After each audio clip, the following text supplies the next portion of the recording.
even in her home, but she just, so today, just thank you, Shirley. Today, I want to talk about an issue that has always been a priority in my rabbinate. We rabbis are trained to look at chickens to decide whether they're kosher or not, to kasha kitchens, to know the laws of Shabbat.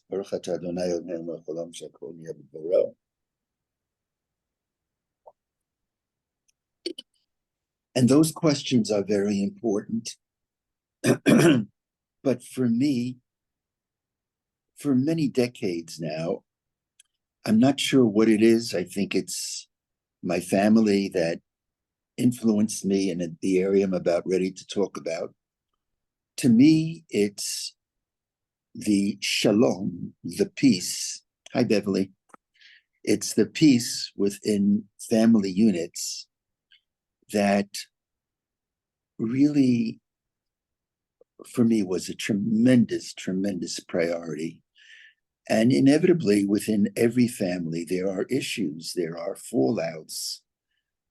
And to me, that is a critical, critical element of the rabbinate, trying to do whatever one can when families are struggling. And I'm talking to myself and letting you listen. Every family has its issues, to try to navigate that problem and bring people together, bring families together. And nowhere is that more apparent than, of course, in the Bible. We're reading the story of Joseph and his brothers. And so what I'd like to do is I'd like to read to you sentences from the book of Ezekiel. It's chapter, I know that Shuli, if she can, will help me with this. It's chapter 38 in Ezekiel. I'm sorry, 37 in Ezekiel, sentence 7. And the theme, let me give you the background to this Haftorah, which we read last week, but as we will see, it really bridges last week's portion with this coming week's portion. The kingdom of Israel was at one time united. One of the reasons that I think we moved from leadership of judges, which was kind of a state type of leadership. There was a governor of a particular tribe, like a governor of a particular state, who not only was supposed to lead that tribe, but all the tribes. Imagine one governor governing not only the state, but all the states together. And that's why that didn't work out. And so the hope was to transition to a government where there would be one king who would unite all of the people. So moving from what's called the Shoftim, the era of judges, to the kingship.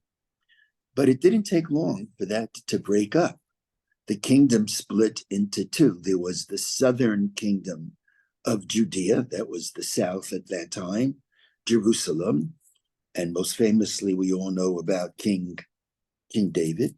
And then there was, and King Solomon, they were the United Kingdom. But once Solomon dies, the kingdom breaks up, and the kingdom becomes a kingdom of the north and the south. Let's see if I can just get everybody on here. Not sure how to do this. Whoop, I hope I didn't ruin this. We'll find out.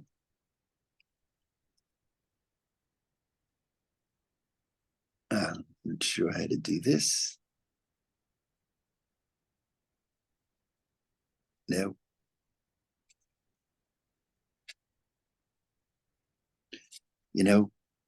Here we go. I'm sorry. Please excuse me. I have two left hands or two right hands, not right and left. And so the kingdom splits up, and there's the northern kingdom and the southern kingdom. and they're split. And it doesn't take long for the 10 tribes of the north to be exiled. And now we're reading from the book of Ezekiel, Yechezkel. He was the prophet of during the time of the destruction of the first temple in 586. And I want to read to you what he says, and I'll read it in the English. The word of the Lord came to me saying, chapter 37, sentence 15, for those who have Bibles. And if not, you can follow, Julie is putting it online. Now you, son of man, take yourself one wooden tablet and write upon it for Judah and the children of Israel, his comrades, and take another wooden tablet and write upon it for Joseph, the wooden tablet of Ephraim, and all the children of Israel, his comrades, and bring close to yourself one to the other like a single wooden tablet, and they shall become one in your hand. Now, when the children of your people say to you, will you not tell us what these are to you? Will you not tell us what this means? What do you mean that you're bringing these wooden tablets, one of Judah, one of Joseph, and bringing them together? What does it mean? So the prophet says, this is what it means. Thus says my Lord God, behold, I take the wooden tablets of Joseph, which is Ephraim. Ephraim was, of course, Joseph's son, in one hand, and the tribes of Israel, his comrades, in the other hand, and shall place them with it together with the wooden tablet of Judah, and I will make them one wooden tablet, and they shall become one in my hand. And the wooden tablets upon which you will write shall be in your hand in their sight. And he goes on, and he says, I'll read a few more sentences. Then speak to them. Thus says my Lord God, behold, I take the children of Israel from among the nations to which they went, the 10 tribes which had been exiled, and I shall gather them from around, and I shall bring them to their soil. The 10 tribes that were exiled will bring them back. I shall make them into a single nation in the land upon Israel's hills, and a single king shall be for them all as a king, and they shall no longer be 2 nations, no longer divided into 2 kingdoms again. So what is happening? If I can face everybody, Julie.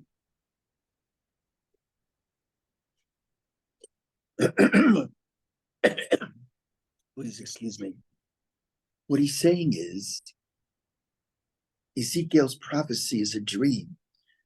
Can we return to the time when the 10 tribes are no longer scattered? We bring them back to Israel, and they will be united with the kingdom of Judah, which Ezekiel knows has just been destroyed by the Babylonians. But the day will come when they will all come back together, and they will be one. And when they will be one, v'yashvu al haaretz asher natati la'avdi liYaakov asher yashvu va'avotechem v'yashvu alea hema uvneihem uvnei vneihem ad olam v'David avdi nasi lahem le'olam. That's the dream. That's the hope. Judah, who was the leader from Jacob and Leah, and Joseph, who was the favorite of Rachel and Jacob, let them come together. Now, as opposed, just if you can put in your minds that it's interesting, this text doesn't only say that Judah will be united with Joseph, but every time Joseph's name is mentioned, his son Ephraim is also mentioned. For example, the text says, on one wooden tablet write Judah, and on the other write Yosef, Eitz Ephraim. It's Yosef's tablets. It is the wood of Yosef, Ephraim. And so just in the back of our minds, let's think, why is Ephraim always mentioned with Yosef as one of the tablets? Why couldn't Joseph be mentioned alone? And with that, I want to go back to last week's portion. I'll speak for about 10 to 15 minutes, and then I want to open it up, but this is coming from a deep place in my heart.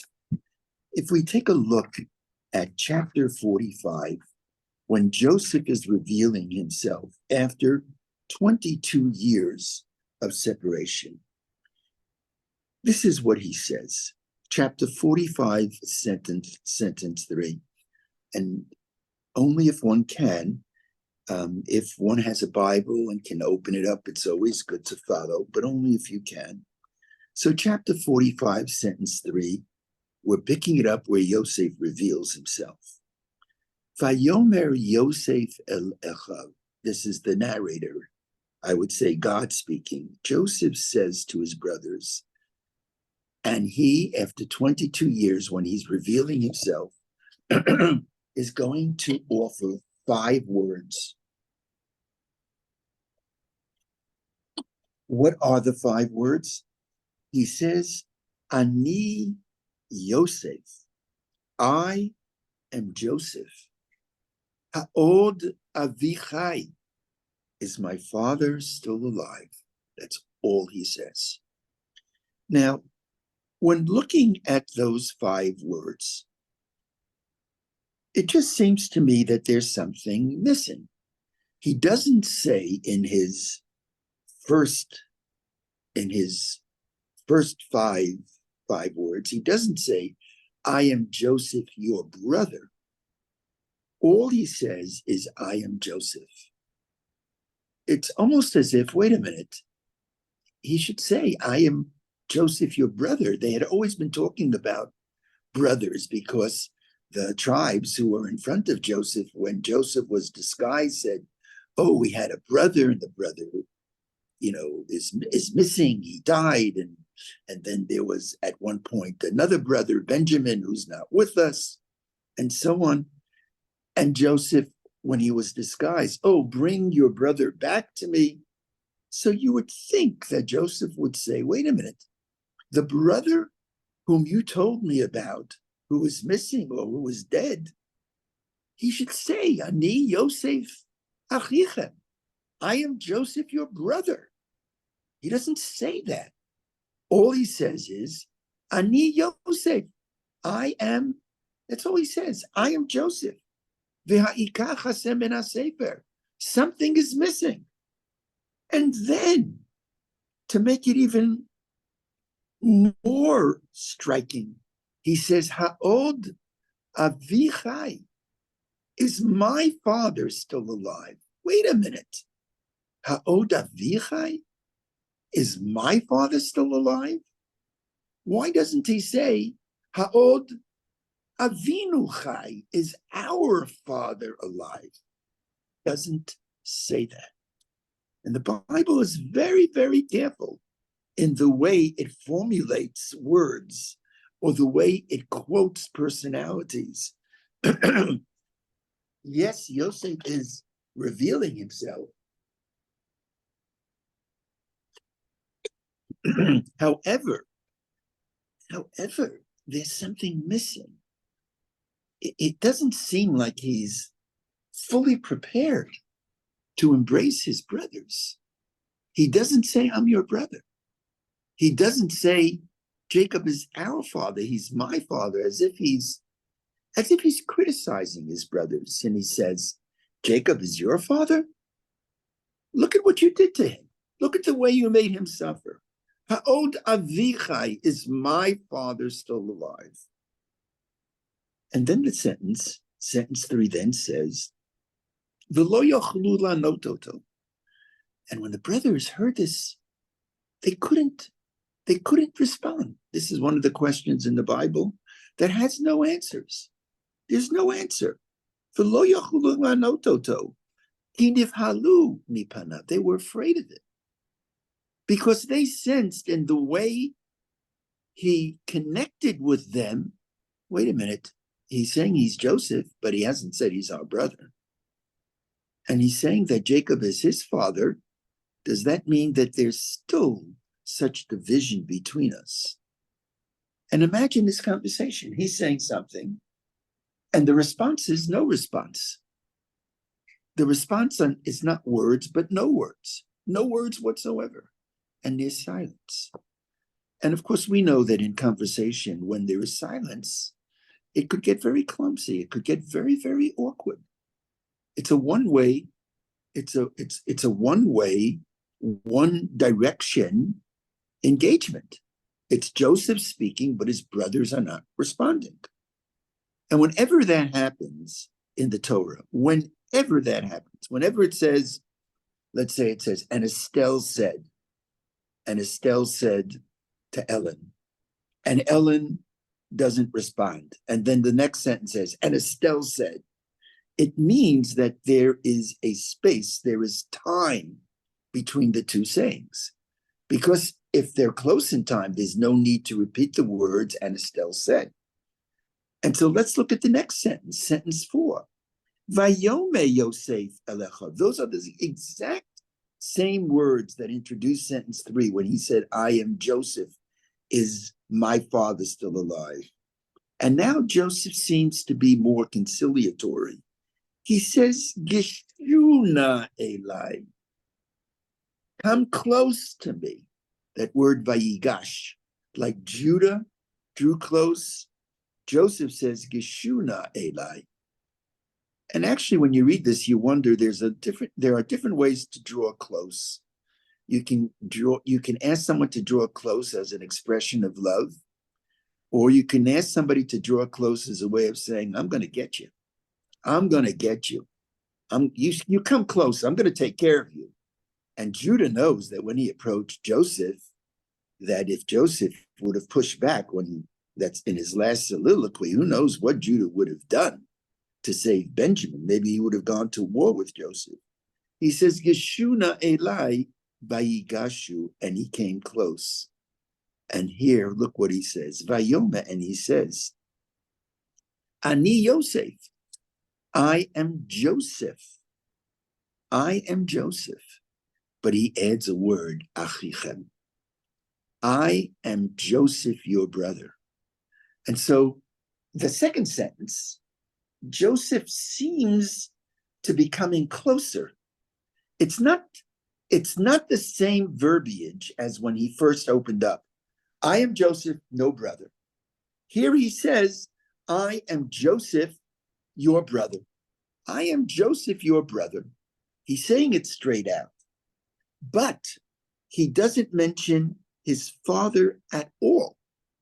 In the first time he speaks, he says, I am Joseph. Is my father still alive? This time he gives a little bit. And he seems to be closer. Come close. And he says, I am Joseph, your brother. But he doesn't mention his father. That's step 2. Step 3, he says, and this is tough. I am Joseph, your brother, Ashem mechartem oti Mitzrayma, whom you sold to Egypt. That's very accusatory. I am Joseph, your brother, he gives a little bit. You sold me to Egypt. You transgressed a fundamental commandment. You kidnapped me, or you stole me, knowing very well that my life would be in jeopardy. He's pretty tough here. It's not all a peaceful kind of talk that Joseph is giving. It's kind of mixed. Let's review. Step 1, I am Joseph, no brother. Is my father alive? No, our father is alive. Step 2, I am Joseph, your brother. So that's a step up. But a step back in step 2 is he says, I am Joseph, your brother, and despite being your brother, you sold me. Ashem achartem oti Mitzrayim, whom you sold to Egypt.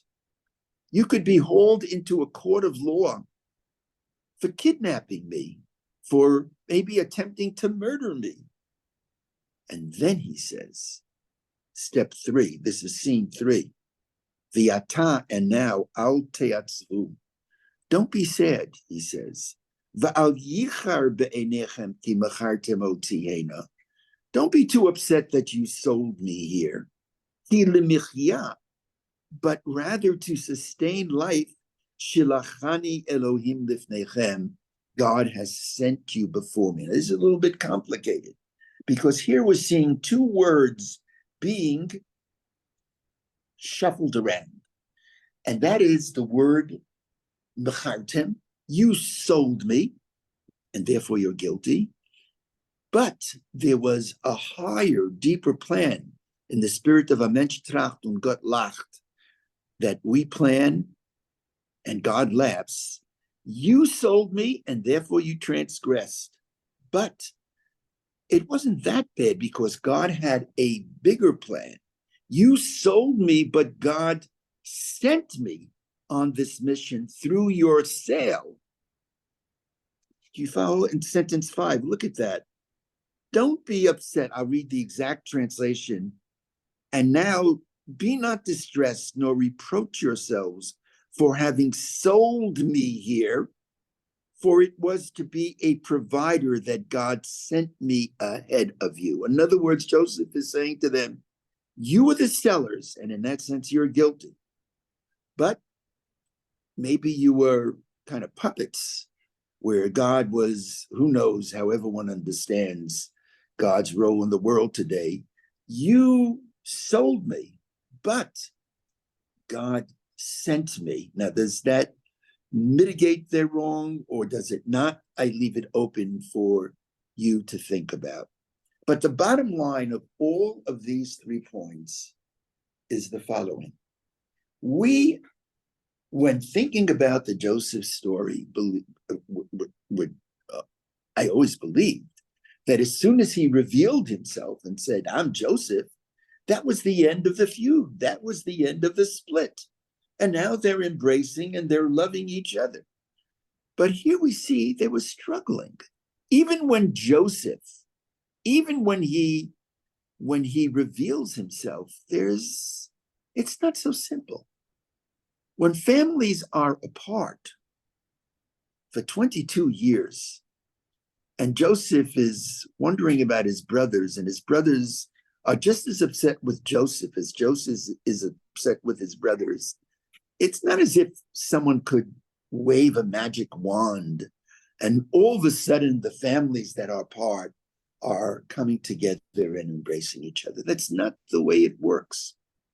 And so what I'm putting forth is that Joseph and his brothers, even after Joseph reveals himself, it was the kind of Israel-Egypt peace. It was a cold peace. It wasn't that warm. Yeah, Joseph settled them in the land of Goshen, but it wasn't a real varma. It wasn't really a warm relationship. And I want to clinch that. In our portion of the week this week, Jacob dies, and the brothers and Joseph carry Jacob's body back from Egypt. They're going northeast into Hebron, and he's buried, as we know, in the cave of Machpelah. And now Jacob is dead. And I want to take a look at chapter 50, sentence 15. Look at what the brothers say. I'm just reading it to you. Vayiru achei Yosef, and the brothers of Yosef saw, he met Avihem. They saw that their father has died. And they say, wow, now we're in trouble. Until this point, Joseph remained our friend, kind of our brother on the surface, because Jacob was alive. And in a certain sense, Jacob was protecting us. Jacob had a certain kind of ability to control Joseph. So Joseph was not going to turn against the brothers as long as his father was alive. But now Jacob was dead. Vayomru, and they say, listen to his words. This is the end of the book. This is chapters after he had said, I am Joseph. Look at what they're believing, chapter 15. They said, perhaps Joseph will nurse hatred against us.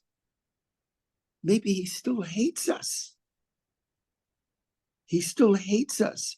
And then he will surely repay us all the evil that we did him. And this is really something. He's saying, what is he saying? He's saying, one moment, now dad is gone. Now, maybe Joseph still hates us. They weren't convinced that they had really come together as a union. They weren't convinced of that, of Hine Matovu Manoyim, how beautiful, how wonderful it is, brothers and sisters together. And they actually say, maybe now he's going to turn against us and will punish us. The language is, V'hoshev yoshiv lanu et kol hara'ah asher gmolanu oto. He will respond to the evil that we did to him by punishing us. If I can face everyone. So here's what I want to share with you. And I first heard something like this from Rabbi David Silber. So what's right about this is his.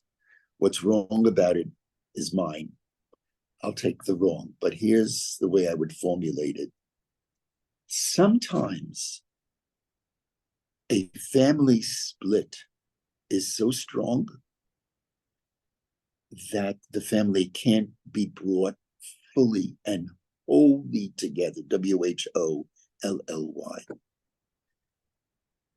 But even if the family in that generation can't be brought together, maybe the next generation, the cousins, the children of Joseph and Judah, maybe they can be brought together. So my contention is that Joseph and Judah leading the brothers, they never had a full rapprochement.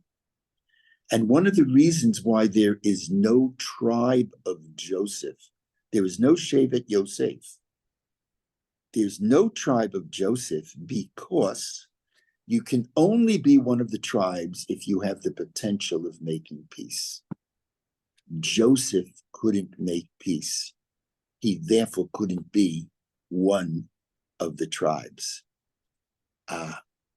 Joseph couldn't make peace with Judah, but who could make peace? Maybe his children. And relative to Joseph's children, the one who was going to be the leader was not Menashe, but as we know, it's Ephraim. And as a matter of fact, the kingdom of the north of the 10 tribes is not called the kingdom of Joseph. It's called the kingdom of Ephraim. It's often referred to as Malchut Ephraim, which brings me back to the prophetic portion of last week, where the prophet says, take of the sticks of Judah in one hand, and in the other hand, take the stick, the wooden tablet of Joseph, and immediately it adds, of Ephraim, and bring them together. My prayer always is, of course, that there be this coming together, if there is a fallout, in such a way that we can experience it in our lifetime. But you never know. You never know. You never know what the future will be, even if families can't be brought together in their lifetime. Maybe we can plant the seeds so that in the future they can be brought together. A story that I once read in the works of the great Rabbi Abraham Joshua Heschel. There was a watchmaker in a town, and the watchmaker passed on. And it was a small town of a many hundreds of people, but they didn't have a watchmaker for years. And people had their watches, and their watches would of course break down, if you will, and they needed someone to fix it, but there was no one who could fix the watches. The watchmaker had gone out of, he was dead. But there were two types of individuals in the way they dealt with their watches. One, even if the watch didn't work, made sure to always clean the watch so it wouldn't rust. And there was another type of individual who perhaps didn't clean one didn't clean the watch, so the watches rusted. And lo and behold, after a couple of years, a new watchmaker comes to town, puts up his sign, and there are long lines of people with broken watches who want them repaired. But the person who walked in and the watches were rusted, the watchmaker said, it's beyond repair. But those who walked in who had at least kept their watches clean so that they didn't rust, their watches were not beyond repair. The point of the story is that sometimes, I see this always, there's a falling out. And when there's a falling out, we can allow the relationship to rust. But the alternative maybe is make sure it doesn't rust. We may not be able to come together in true love because there's too much to undo, but maybe there can be a connection that is healthy enough that it allows for the next generation to take the next step and bring everyone together. What would be an example of that? These tragic examples, I get emotional when I think of it, of parents who divorce, and there's a battle. Children are young, and sometimes young children are separated from one of the parents. I've learned that the courts, it's very, very mixed. Sometimes the courts get it, sometimes they don't get it, and sometimes they actually rule that one parent can't even see the children, sometimes for good reason, sometimes for what I have seen is no reason, bad reason. But I always tell the father or the mother who has no contact with their children, even if they don't respond to you, don't let the watch rust. Drop a Shana Tova card, a happy birthday card. Keep the connection. Keep it as best as you can. And through that connection, who knows, maybe the wooden tablets of Judah will be able to come together, not with Joseph, but at least Joseph was close enough to set the stage for the next generation to come together in love. I'd love to get your reaction to this and what you think about this on this issue that is, I always say there's halacha and there's family. And for me, the bottom line is family. I won't go into the specifics, but I'll share with you something without details, my own family, where someone called and said to me, this is somebody very close to me, very, very close family, and said, our child is marrying a non-Jew, Shabbat, and on and on. Would I come to the wedding? And I said, of course, it's my family. It's not that I'm happy with it, but it's my family. And if it's my family, no matter what, I may not agree with what is happening, but it's my family. And that connection and that love